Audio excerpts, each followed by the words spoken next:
Euro chart. All right, let's go. Let's start with the telescope. Obviously, we know what's happened this week after the pop on Monday. We've negated a lot of this. We'll start off with the monthly chart. Let me get rid of this. Okay. This is pretty much back to the inception of the euro, when everything changed in the year 2000. In my view, it was the beginning of the bear market in equities, the beginning of a long wave negative period in the economy that, from a lot of my readings, is supposed to last until 2016. So we have another 5-6 years of the unwinding of this credit bubble, the deleveraging, very long-term cycles at work here, even Kondratiev. We have all these prophecies from different cultures that talked about these times that we're in. If you remember, in the late 90s, we had a couple comets. If you ever read I do some esoteric stuff and do look at astronomical events like planetary oppositions. I pay attention to lunar cycles. I noticed some significant turning points happen then. So let's take a look at the euro here. Okay.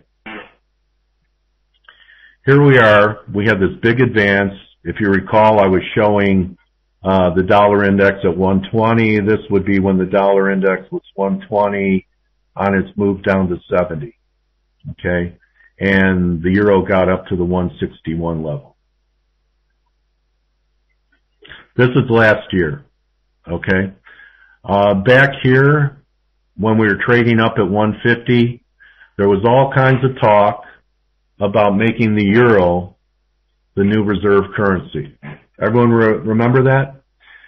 Many entertainers didn't want to get paid in dollars. They only wanted to get paid in euros. That's a 21 month there. I use 21 on all time frames. My partner, Mark Rayner, turned me on to it, said commercial banks use it. And actually, I see it come into play where rallies will begin to fail from that area. It gets through that area.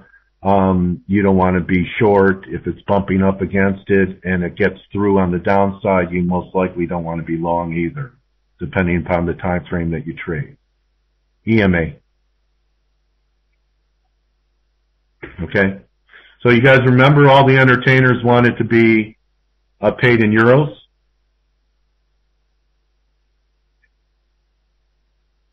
Even back here?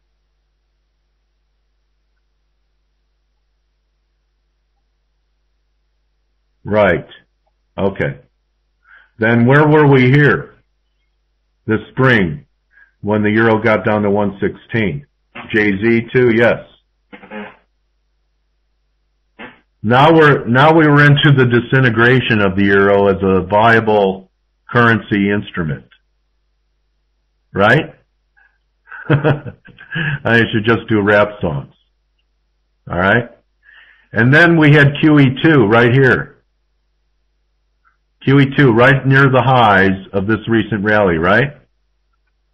Here again, the dollar was going to get decimated. The Fed is printing. And what's going on here? The rolling sovereign debt crisis. Okay, that's what's going on here. So it's my view that we're going to take out this low sometime, I think, in the first quarter of 2011. Okay, maybe February, March, April time frame. And if you just look for equality, this was a 33 handle decline from 151.40 down to 118.70. So let's call it 33 handles. 33 handles from 142.80 takes you where?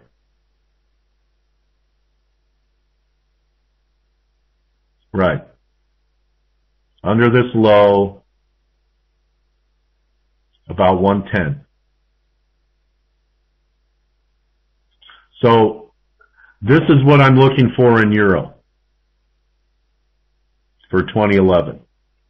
You can't rule out a bounce, but the way it looks to me is that we're going to head down. The dollar's going to have be interesting to see how equities hold up during this time frame, but it's my belief that we're going to have a pretty strong dollar in the first quarter.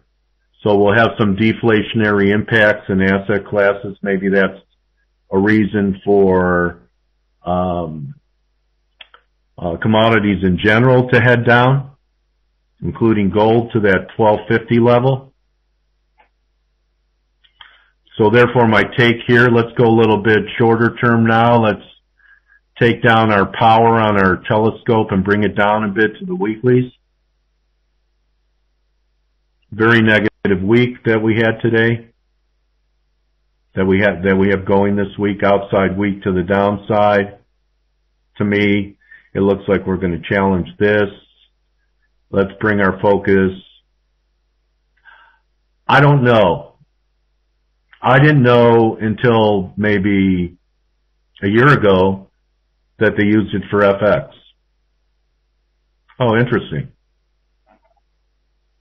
Thank you. Guys, there's some nice links being shared if you want to check them out.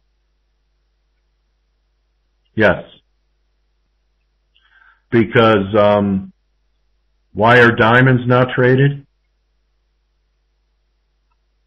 Because women don't want to let go of them.